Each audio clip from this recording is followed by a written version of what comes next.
పోయిందని నేను అంటున్నా. కారు ఖరాబవుడు కాదు, అనం జద్దది కార్ఖానా నుంచి ఇంకా రాదు, తూకానికి అమ్మాల్సిందే. జుమ్మరాత్ బజార్లో మీ కారు తెగ నమ్మాల్సిందే. అదే విధంగా మిత్రులారా, కేసీఆర్ గారు అంటున్నాడు రైతు భరోసా ఇంకా పడలేదని. అందుకే ఇక్కడికి వచ్చిన మా నడిగడ్డ సోదరులకు మాట ఇస్తున్నా, ఈ నెల 9 తారీఖు లోపల జోగులాంబ సాక్షిగా మీకు రైతు భరోసా నిధులు మీ ఖాతాలేసే బాధ్యత కాంగ్రెస్ పార్టీది. అదే విధంగా హరీష్ రావు అంటున్నాడు రైతు రుణమాఫీ చేయలేదని.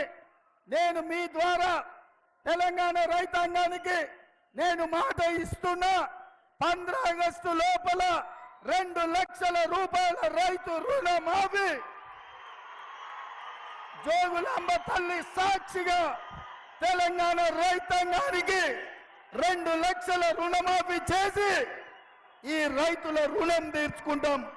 ఇవాళ మీ బిడ్డగా నల్లమల అడవులో పుట్టిన నేను ఈ తెలంగాణ రాష్ట్రానికి ముఖ్యమంత్రి అయినా మనల్ని దించాలని, మనల్ని ఓడించాలని, మనల్ని పడగొట్టాలని కుట్ర జరుగుతున్నది. అందుకే ఈరోజు పాలమూరులో అక్కడ మహబూబ్నగర్లో వంశీచంద్రెడ్డిని